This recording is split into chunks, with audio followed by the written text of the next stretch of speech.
Warahmatullahi wabarakatuh. Halo teman-teman semua, ketemu lagi dengan saya Wahyu Kurniawan dengan NIM 221330069.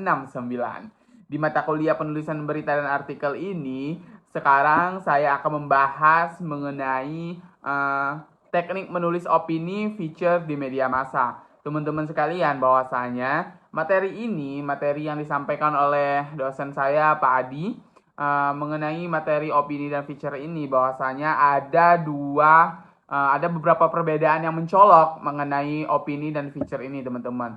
Nah, opini itu sendiri yakni dia memiliki sifat yang subjektif, teman-teman. Tidak bisa dipungkiri lagi ya bahwasanya opini itu memiliki karya tulisan yang bersifat subjektif. Selanjutnya feature, di mana kalau feature ini dia memiliki karakteristik yang objektif, teman-teman. Berbanding terbalik dengan opini tadi yang bersifat subjektif, sedangkan feature ini dia bersifat objektif. Selain itu, teman-teman, cara membedakan lain mengenai opini dan feature ini bisa kita lihat di penulisnya, teman-teman. Kalau opini ini dia hanya satu orang saja, teman-teman, yang bisa menulis artikel opini ini karena bersifat subjektif tadi. Sedangkan kalau feature sendiri dia bisa lebih dari satu orang, teman-teman. Jadi bisa dengan tim ya mengerjakan features ini. Nah, selain itu, teman-teman, dalam penyampaiannya juga, jadi kalau opini itu biasanya ditulis itu langsung, jadi nama penulisnya itu langsung di bawah judul dari opini tersebut, sedangkan kalau feature sendiri tidak.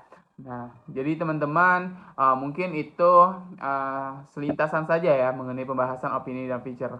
Kita langsung masuk ke dalam pembahasan mengenai opini dan feature itu sendiri.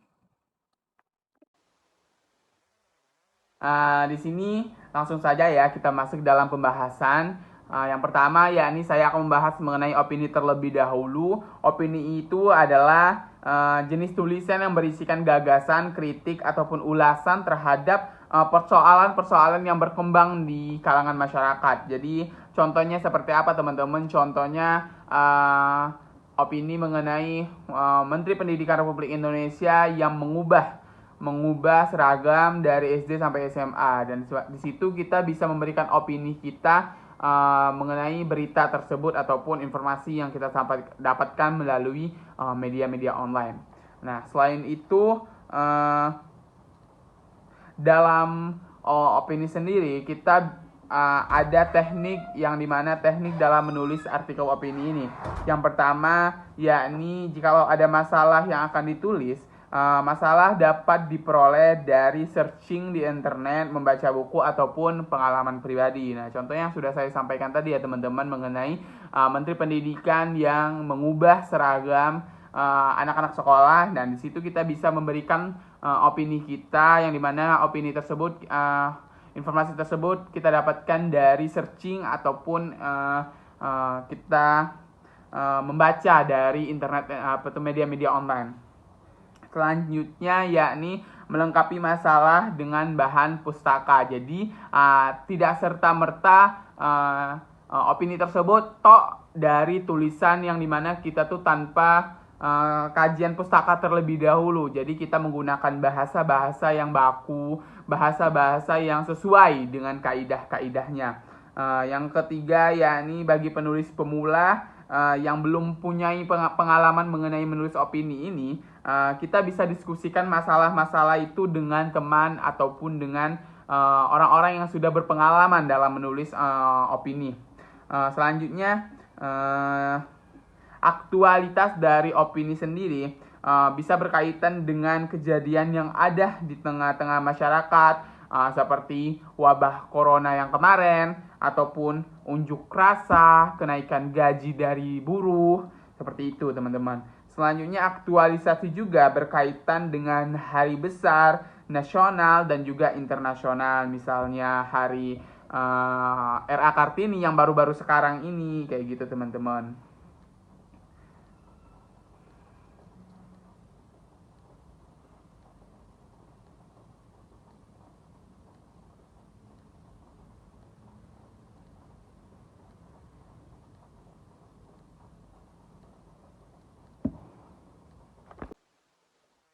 Selanjutnya di sini saya akan membahas mengenai feature. Nah, teman-teman pasti tidak asing lagi ya dengan feature ini karena sudah sering sekali saya bahas mengenai feature itu sendiri.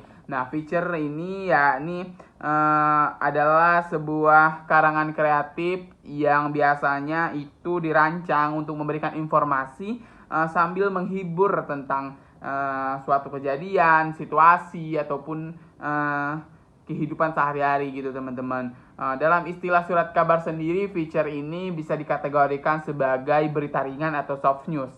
Contoh dari feature sendiri, contohnya itu kayak feature perjalanan, feature profil, feature human interest.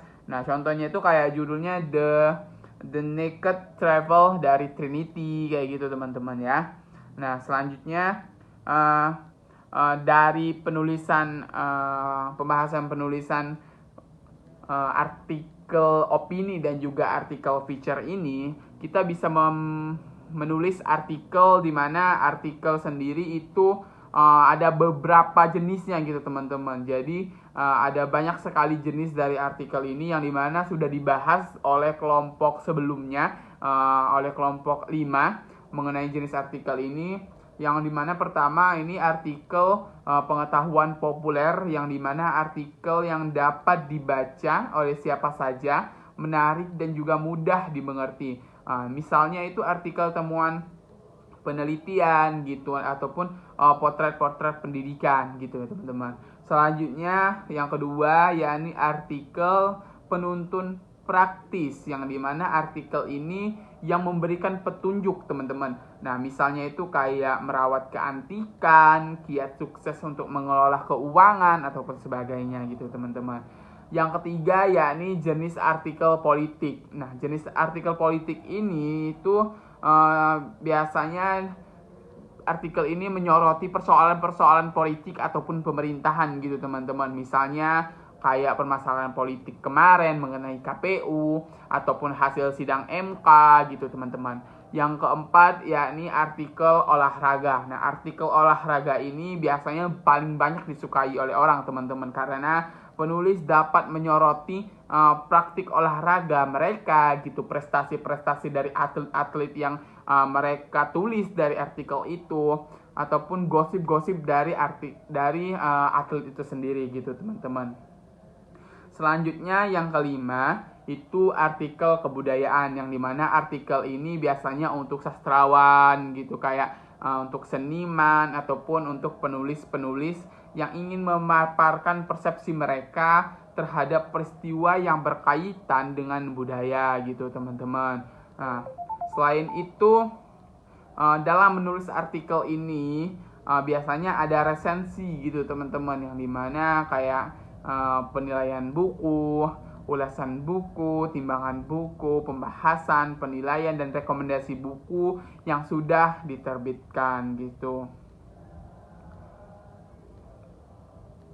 Dalam menulis artikel ini biasanya ada tips-tips yang bisa kita lakukan dalam menulis artikel ini. Yang pertama yakni kita harus mencari informasi yang menarik dari kegiatan pengamatan spontan, seperti kayak kita membaca buku gitu teman-teman, melakukan searching di Google ataupun di jurnal gitu teman-teman ya, ataupun bisa kita searching di web-web yang emang sudah memiliki akreditasinya gitu teman-teman ya.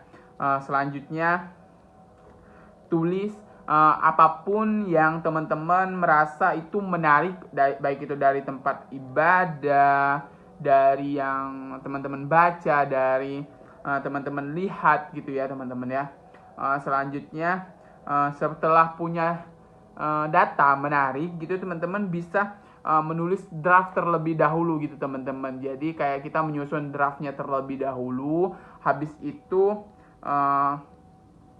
karena baru kita menulis strukturnya gitu teman-teman. Karena dalam menulis itu kita jangan takut untuk salah gitu teman-teman, apalagi dalam menulis artikel ilmiah ini gitu ya teman-teman.